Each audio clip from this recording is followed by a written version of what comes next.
출애굽기 34장 1에서 17절 말씀입니다. 34장.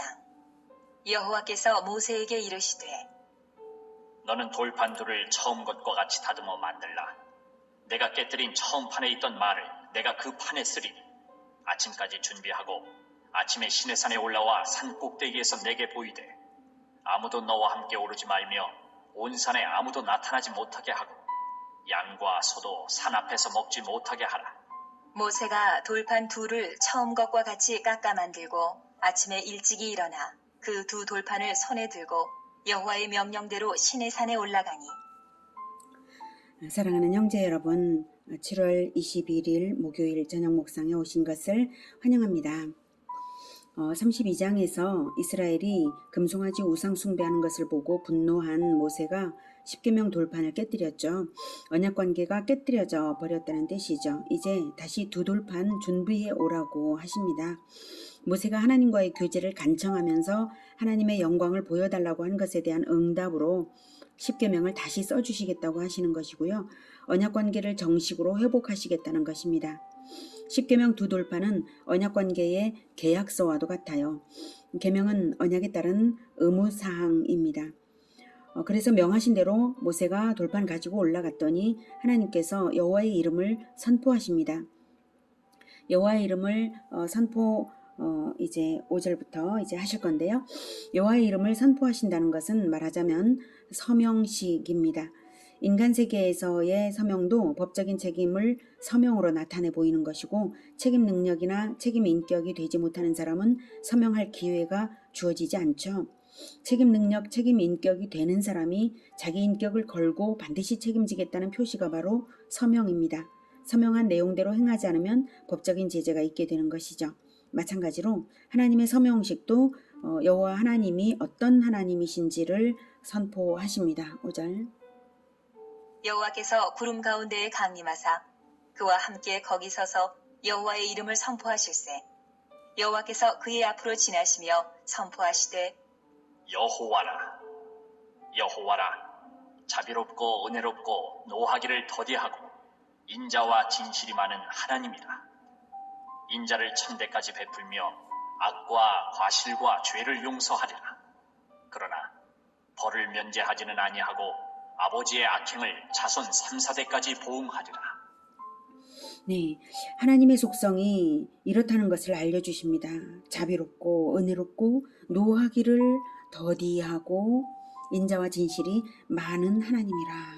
네, 우리를 안심하게 하시는 정말 은혜로우신 말씀이죠. 우리를 안심시킬 뿐만 아니라 지금 서명식을 하는 순간이기에 이 말씀은 이대로 반드시 하시겠다는 선언이십니다. 얼마나 은혜로우신가요? 하나님의 속성들을 총체적으로 표현하면 하나님은 두려우신 분이 아니라 말할 수 없는 사랑으로 충만하신 분이시라고 하나님은 자기소개를 하시고 계십니다. 왜 이렇게 하실까요? 죄인들은 하나님을 오해하기 때문입니다. 그래서 오해하지 말라고 이렇게 자기소개를 하십니다. 하나님이 공의의 속성도 있으시기 때문에 그 공의가 죄인으로서는 두려울 수밖에 없어서 절대로 회개하러 나오지 못할까봐 그러시는 것입니다.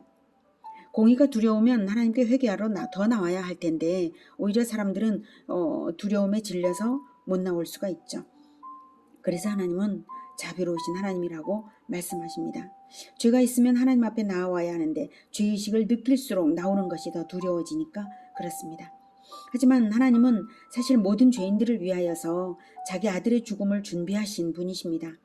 모든 죄인의 과거, 현재, 미래의 모든 죄에 대하여 완전한 해결책을 준비하신 하나님이시므로 모든 죄인에게 그 어떤 죄일지라도 감추지 말고 나오라고, 봐라 내 품이 얼마나 넓은지 이 정도다 라고 하시는 의도로 자기소개를 하시는 것입니다. 우리 죄인들이 하나님께 나아가고 싶어도 아무 근거를 가지지 못할 때 바로 이 장면, 이 말씀을 근거로 나아갈 수 있도록 속을 열어 보이시는 것입니다. 하나님 자비롭고 은혜롭고 노하기를 더디하시고 인자와 진실이 많으신 하나님이시죠. 그래서 제가 왔는데 죄가 있는 자를 구원해 주십시오. 사실 죄 때문에 하나님께 감히 나오지 못했습니다. 자비로우심을 믿고 이제 나왔습니다.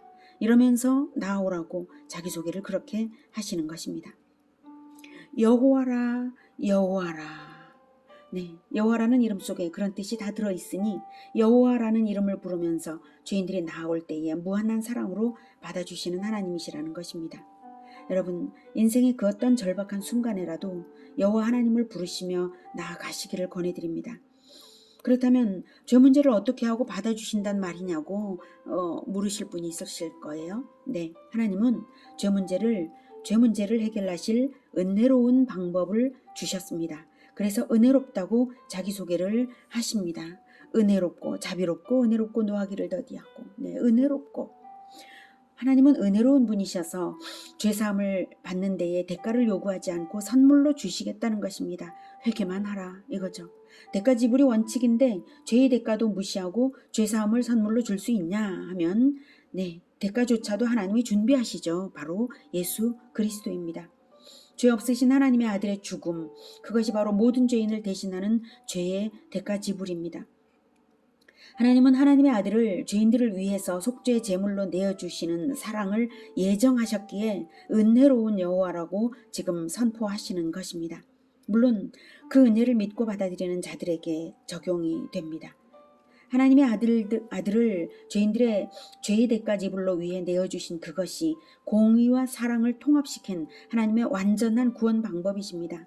심판을 취소하지 않으시고 믿는 자에게는 구원을 받게 하신 것입니다. 얼마나 은혜로우신가요? 믿는 자는 자기들이 받을 심판을 예수님이 받으시는 것이고 믿지 않는 자는 심판이 예정대로 있는 것입니다.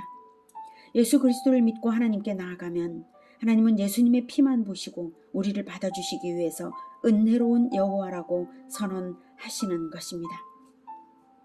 노하기를 더디하고 인자와 진실이 많은 하나님이라. 노하기를 더디하고, 정말 하나님은 오래 참으시는 분이십니다. 노아 시대에 홍수로 전 지구를 다 쓸어버리셨던 것을 생각하면 그때보다 훨씬 더 심각하게 타락했을 현대의 지구를, 현대의 인류를 아직도 멸망시키지 않고 계시는 것, 얼마나 인내심이 많으신 분이신지요. 심판은 반드시 있습니다. 아직 구원받아야 할 영혼들이 있기 때문에 하나님은 아직도 기다리고 계십니다. 그러나 아직은 은혜 받을 때이고 구원의 때이지만 하나님이 정하신 그때가 언제 마감될지 알 수 없지만 하나님은 반드시 심판은 있다는 것을 분명히 아셔야 됩니다. 하나님은 그때까지 기다리고 계십니다. 인자와 진실이 많으신 하나님, 아버지 되신 하나님은 모든 인자가 있으시고 거짓이 없으시고 약속하신 것을 반드시 이루시고야만은 신실하신 분이시므로 이 구원의 약속을 신뢰하고 의지하면 됩니다. 두려워 말고 어떤 죄인이라도 하나님께 돌아오라는 것입니다. 강조의 강조를 거듭하시는 하나님의 마음이 느껴지십니까? 32장에서 우상 숭배하는 이스라엘을 진멸하겠다고 하신 것도 사실은 모세의 중보기도를 유도하신 것이었어요. 그런 것을 보면 하나님이 아주 진노하시는 듯 하면서도 얼마나 크나큰 자비를 숨기신 분이신지요. 자비롭고 은혜롭고 노하기를 더디하고 인자와 진실이 많은 하나님께로 우리가 인도되어서 구원받은 것처럼 자비롭고 은혜롭고 노하기를 더디하고 인자와 진실이 많은 하나님께로 죄인을 인도하는 우리 모두가 되기를 기원합니다. 7절. 모세가 급히 땅에 엎드려 경배하며 이르 7절 읽은 부분이군요. 인자를 1000대까지 베풀며 악과 과실과 죄를 용서하리라. 그러나 벌을 면제하지는 아니하고 아버지의 악행을 자손 3, 4대까지 보응하리라. 얼마나 인자가 많으신지 1000대까지 용서하겠다, 영원히 용서하겠다 하신 거죠. 그런데 벌을 면제하지는 않는다는 것은 무엇일까요? 그것은 1000대까지 베푸시는 인자와 3, 4대의 보응은 서로 모순된 것일까요? 아닙니다.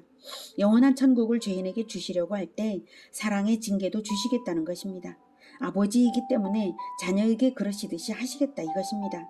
징계는 잠깐이고 은혜는 영원합니다. 자손 3, 4대까지 보응하신다는 것은 죄를 버리지 않을 때는 죄의 영향력이 자손 3, 4대 정도는 남아있게 될 것이므로 그때까지 보응하신다고 말씀하시는 거예요. 그리고 자손 3, 4대 보응 받게 된다는 것을 알 때 비로소 죄를 버리는 마음이 굳건해지죠. 그리고 자손 3, 4대까지 보응하겠다는 이 징계 없이도 어떻게 영원히 구원하실 수가 있겠습니까? 이 징계가 있어야 하는 것입니다. 자손 3, 4대까지 보응하시는 것도 사실 잠깐인 것이죠. 영원한 천국에 비하면요.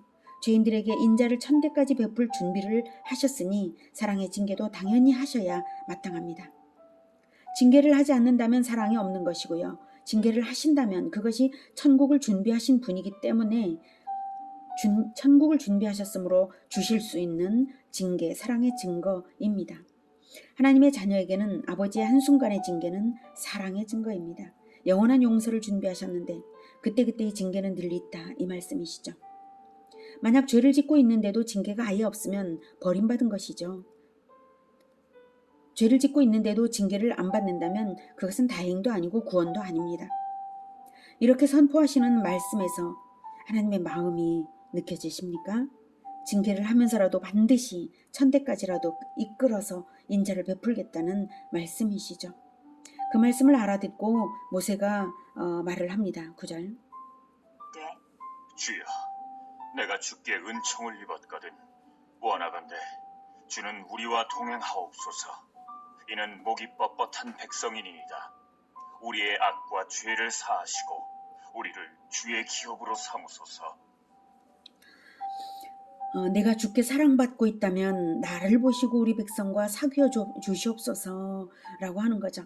우리 백성들이 목이 뻣뻣해서 그러니 훈련이 안 되어서 그러니 우리의 악과 죄를 사하시고 주의 기업, 기업은 특별한 소유로서 결코 버리지 않을 영원한 상속분이라는 의미인데요. 상속분처럼 상속받은 재산처럼 결코 이뤄지지 않는 이러한 그러한 소유, 그런 것처럼 우리를 삼아 주십시오 했습니다. 즉 천국을 삼아 주십시오 이거죠.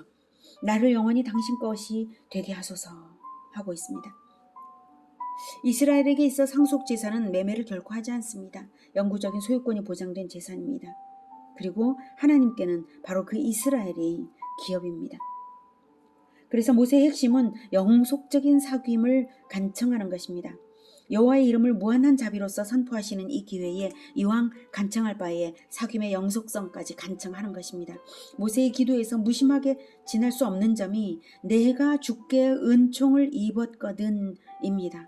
이스라엘은 이미 자격이 상실되었으므로 하나님의 은혜를 얻을 그 어떤 근거도 없습니다. 이미 황금송아지 우상숭배 해버렸잖아요. 오직 모세만 이스라엘이 은혜를 얻을 통로인 것입니다. 그래서 내가 주께 은총을 입었거든 이스라엘을 하나님의 영원한 백성으로 삼아달라고 간청합니다.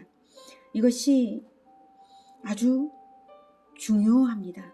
단 한 사람이 받는 은총 때문에 백성 전체가 은총을 얻을 수 있다는 생각으로 모세가 간구하고 있습니다.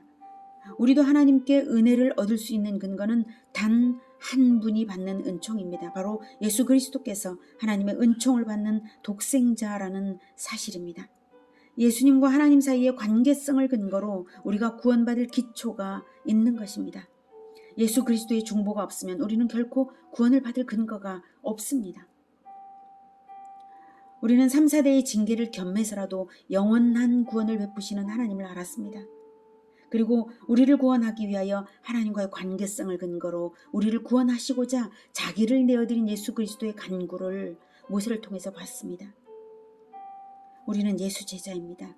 예수님이 우리에게 하시듯이 우리의 중보가 내 공동체의 축복이 될 것을 생각하며 구원이 될 것을 생각하며 예수님을 따라서 언약에 충실하며 중보자의 삶을 살 수 있기를 기원합니다. 10절. 여호와께서 이르시되 보라, 내가 언약을 세우나니 곧 내가 아직 온 땅 아무 국민에게도 행하지 아니한 이적을 너희 전체 백성 앞에 행할 것이라. 내가 머무는 나라 백성이 다 여호와의 행하심을 보리니 내가 너를 위하여 행할 일이 두려운 것임이니라. 너는 내가 오늘 내게 명령하는 것을 삼가 지키라. 보라, 내가 내 앞에서 아모리 사람과 가나안 사람과 헷 사람과 브리스 사람과 히위 사람과 여부수 사람을 쫓아내리니 너는 스스로 삼가 내가 들어가는 땅의 주민과 언약을 세우지 말라. 그것이 너희에게 올무가 될까 하노라. 너희는 도리어 그들의 제단들을 헐고 그들의 주상을 깨트리고 그들의 아세라상을 찍을지어다. 너는 다른 신에게 절하지 말라. 여호와는 질투라 이름하는 질투의 하나님임이니라. 너는 삼가 그 땅의 주민과 언약을 세우지 말지니 이는 그들이 모든 신을 음란하게 섬기며 그들의 신들에게 제물을 드리고 너를 청하면 내가 그 제물을 먹을까 함이며 또 내가 그들의 딸들을 내 아들들의 아내로 삼음으로 그들의 딸들이 그들의 신들을 음란하게 섬기며 내 아들에게 그들의 신들을 음란하게 섬기게 할까 함이니라. 너는 신상들을 부어 만들지 말지니라. 네, 모세가 하나님의 여호와의 영광을 보여달라는 간청을 했고요. 하나님은 수락하셨죠. 그래서 여호와의 속성과 함께 여호와의 이름을 선포하셨을 때 모세는 자신이 받는 총애를 근거로 이스라엘을 하나님의 기업으로 삼아달라고 간청했습니다. 그래서 하나님이 언약을 다시 세우시는 선언 장면입니다. 10절부터 다시 볼게요. 10절 여호와께서 이르시되 보라 내가 언약을 세우나니 곧 내가 아직 온 땅 아무 국민에게도 행하지 아니한 이적을 너희 전체 백성 앞에 행할 것이라. 내가 머무는 나라 백성이 다 여호와의 행하심을 보리니 내가 너를 위하여 행할 일이 두려운 것임이니라. 언약을 회복하겠는데 이 언약을 행하는 일은 두려운 일이라는 것입니다. 온 백성이 볼 일이고 네가 머무는 나라 백성도 볼 것이라고 합니다. 무슨 말일까요? 이제 앞으로 기적을 행하여 가나안 정복 때 가나안 사람들을 다 진멸하신다는 것일까요? 아니면 더 깊은 의미가 더 있을까요? 네, 정답은 두 가지 다입니다. 가나안의 진멸과 더 깊은 뜻도 있는데요. 원리는 한 가지입니다. 언약의 원리입니다. 보라, 내가 언약을 세우나니 라고 하셨죠. 하나님은 이스라엘과 언약을 세우기 때문에 언약대로 하면 구원이고 언약 관계가 아닌 자들은 심판이라는 것입니다. 언약대로 한다는 것은 곧 계명대로 지킨다는 것을 뜻합니다. 11절 너는 내가 오늘 내게 명령하는 것을 삼가 지키라. 언약대로 지키라. 계명을 지키라는 것입니다. 언약 관계가 아닌 족속들 즉 아모리, 가나안, 헷, 브리스, 히위, 여부스 사람들은 내가 쫓아내겠다. 너는 삼가서 언약 관계인 것을 명심하여서 내가 들어가는 땅의 주민과 언약을 세우지 말라. 그것이 너희에게 올무가 될까 하노라. 가나안 주민과 조약 체결하지 말라는 것이죠. 그들과 조약 체결하는 것은 심판당할 자들과 화친하는 것이고 그것은 하나님과의 조약을 어겨서 반역하는 것이나 마찬가지입니다. 그리고 결혼관계도 언약의 한 종류이기 때문에 결혼도 역시 가나안 주민들과는 금지되었습니다. 너희는 도리어 그들의 제단을 헐고 주상을 깨뜨리고 아세라상을 찍을지어다. 이스라엘은 엊그제 금송아지 우상 숭배를 한 처지입니다. 그런 걸 보면 가나안 전쟁에서 우상을 탑하는 것부터 하지 않으면 우상 숭배를 다시 저지를 가능성이 아주 농후한 것이 바로 이스라엘의 현재 상태입니다.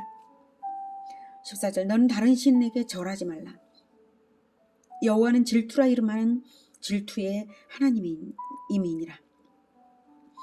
하나님이 질투할 정도로 품격이 없으시다는 뜻이 아니라 우리를 그렇게 뜨겁게 사랑하신다는 것이고 하나님과 하나님 백성 사이의 사랑과 언약은 제3자가 끼어들면 안 되는 배타적인 사랑입니다. 마치 부부 사이에 제3자가 끼어들면 안 되는 것과 마찬가지 성격의 그러한 언약 관계입니다. 너는 삼가 그 땅의 주민과 언약을 세우지 말지니 이는 그들이 모든 신을 음란하게 섬기며 그들의 신들에게 제물을 드리고 너를 청하면 네가 그 제물을 먹을까 함이며. 가나안 사람들은 모든 신을 음란하게 섬긴다는 것은 실제로 그들이 우상숭배 문화가 여사제와 헌제자의 성행위였습니다. 그 정도로 타락해서 하나님이 심판하지 않으실 수 없는 그러한 땅이었어요. 그런데 그들의 제물을 함께 먹는다는 것은 그 우상숭배 문화를 받아들이고 교제한다는 의미죠. 그 음란한 영향을 받을 수밖에 없는 것이죠. 그래서 그 땅의 주민과 언약도 맺지 말고 그 우상을 깨뜨리라 라고 하시는 것입니다.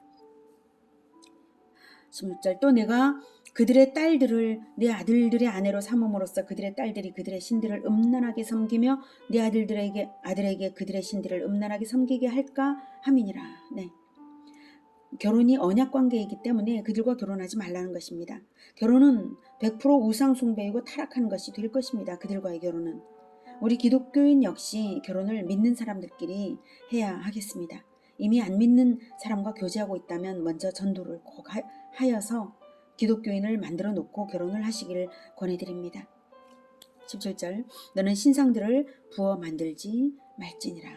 이렇게 17절까지를 통틀어서 한마디로 말하면 하나님과의 언약 관계를 배신하지 말라라고 말하고 있습니다. 그 누구와도 언약 관계를 맺지 말고 우상 숭배를 하지도 말고 오직 여호와 하나님만 섬겨 언약을 지키라. 언약을 지킨다는 것은 하나님의 율법을 지키는 것으로 나타납니다. 언약 백성이니까, 구원받은 백성이니까 율법을 주시는 것이죠. 언약을 세우시는 이것이 바로 구원입니다.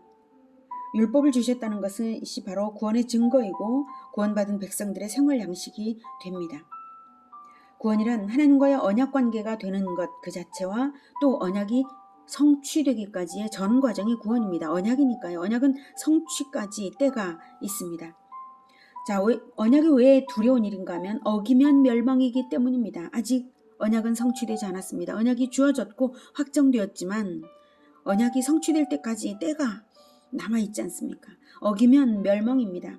지키면 구원이요 어기면 멸망인 것, 그것이 바로 언약입니다. 하나님께는 중간이 없습니다. 하나님은 노하기를 더디하시는 분이시지만 때가 되면 반드시 심판을 완성하십니다. 하나님 앞에서는 두 가지 인간만 있을 뿐입니다. 언약 관계인가 아닌가, 이것입니다. 언약을 지키는 건가, 언약과 무관하게 사는가, 이것만 하나님 앞에서 의미 있는 구별인 것입니다. 언약 관계 안으로 들어온 자가 아니라면 하나님의 원수인 것이고, 그래서 너를 위하여 행할 일이 두려운 것이라고 하십니다. 즉 너를 구원하기 위하여 적국을 쳐서 심판하겠다는 말씀이시죠. 구원을 완성하는 것은 심판을 완성하는 것과 동일합니다. 구원과 심판은 동시에 완성됩니다. 출애굽이 그랬고요. 홍해 도하의 장면이 심판과 구원의 동시성을 극명하게 보여줍니다.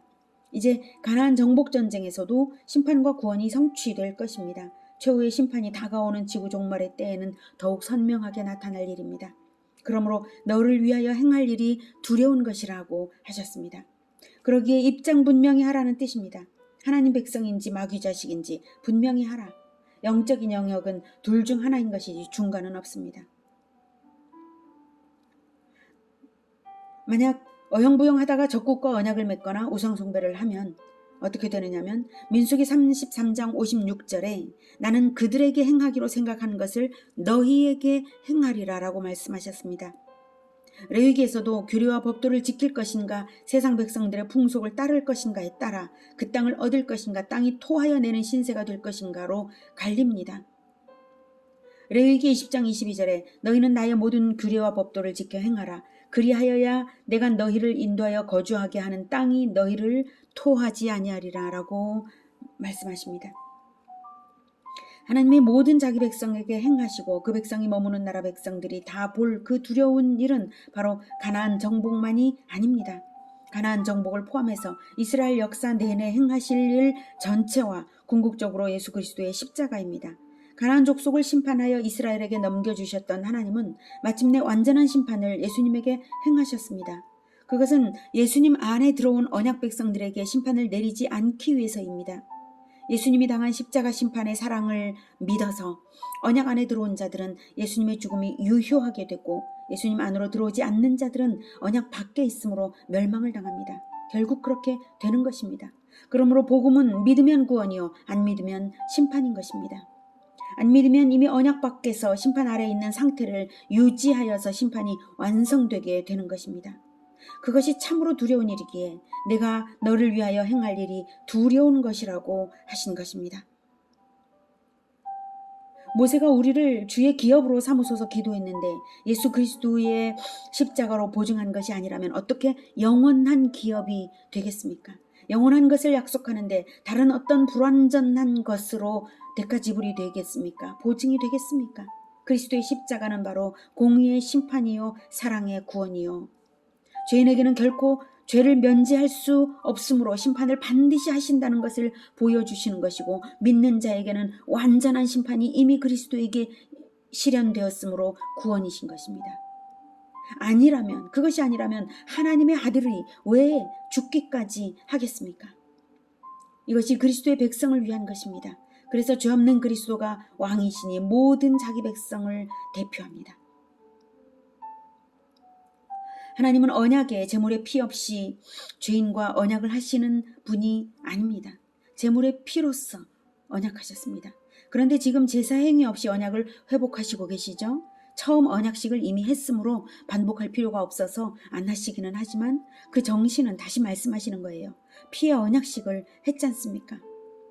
피의 언약식은 말하자면 내 백성을 지키기 위해 피 흘려 싸우시겠다는 뜻이고 내 백성을 죄짓게 만드는 자를 피를 흘리게 할 것이라는 뜻이고 피로써 심판과 구원을 이루겠다는 뜻입니다. 그리스도의 십자가는 피로써 이루신 심판과 구원입니다. 그래서 믿는 자는 보혈로 구원받고 믿지 않는 자는 피를 흘린다. 이것입니다. 그것이 있기 때문에 앞으로 가나안 정복 전쟁에서 이룰 일은 그 피의 심판의 예표들인 것입니다. 한편 인상 깊은 표현 하나는 10절에서 온 땅 아무 국민에게도 행하지 아니한 이적을 이적을 전체 백성 앞에 행할 것이라 라고 하시는데요. 그 이적을 목격하는 전체 백성은 이적을 목격하는 자라고만 하시고 언약의 당사자는 너라고 모세 한 사람만으로 말씀을 하시는 부분입니다. 계속해서 너라고 너는 이렇게 하시죠. 네. 모세 한 사람으로만 표현하십니다. 그래서 모세 안에 또 다른 부분에서 너희라고도 이제 13절에서는 하셨지만 이제 너는 이라는 표현을 계속 하십니다. 예, 너는. 그래서 너 안에 한 사람의 대표 안에 공동체가 소속되어서 함께 구원받는 것입니다. 이스라엘은 우상숭배로 이미 자격을 잃었으므로 모세 한 사람과만 언약하신다는 의미를 강조하시는 것입니다. 그래서 그러면서 실제로는 이스라엘 전체를 받아주시는 것이죠. 모세 안에 소속이 된다면 말입니다. 믿음으로 소속이 된다면. 똑같은 원리가 우리 예수 그리스도께 있습니다. 대표성의 원리를 통해서 그 대표성의 원리는 또한 제자와의 원리가 되기도 합니다. 그래서 가르침을 통하여서 듣고 믿는 자들은 그 대표에게 속하여서 구원의 공동체가 되는 것입니다. 오늘 우리가 마음에 새겨두어야 할 것은 구원은 언약 백성이 된다는 것이고 언약은 지켜져야만 하는 과정이라는 사실입니다. 언약을 개인과 맺으신 하나님 앞에 각각 개인들이 모세처럼 서려는 이 노력이 반드시 필요합니다. 물론 우리는 모두가 예수 그리스도 그분의 언약 속에 우리가 그 안에 소속해서 하나님의 언약 백성이 되었습니다. 언약은 두려운 구원입니다. 오죽하면 자기 아들을 죽게 하셔서 이 언약을 세우셨겠습니까?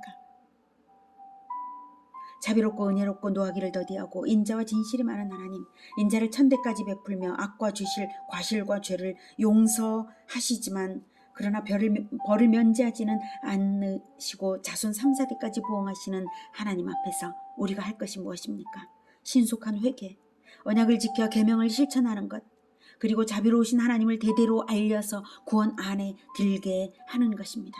이것보다 더 중요한 일은 없습니다. 하나님은 자비하시지만 자비를 믿지 않고 은혜 받기를 거부하는 자들에게 남는 것은 두려운 심판뿐입니다. 하나님이 우리를 위하여 행하신 두려운 일을 생각하며 언약에 대한 믿음을 굳건히 하는 우리 모두가 되기를 기원합니다. 기도하겠습니다. 하나님, 자비롭고 은혜롭고 인자가 많으시고 오래 참으시는 우리 하나님, 너무나 감사합니다. 하나님의 자비가 너무 놀라우셔서 우리가 하나님의 아들 예수 그리스도의 그 보혈의 공로로 구원을 받았으니 이 은혜를 결코 잊지 않겠습니다. 주님, 우리를 사용하셔서 자비롭고 은혜롭고 인자가 많으신 두려우신 하나님을 온 세상에 전파할 수 있게 하여 주시옵소서. 예수님의 이름으로 기도드립니다. 아멘.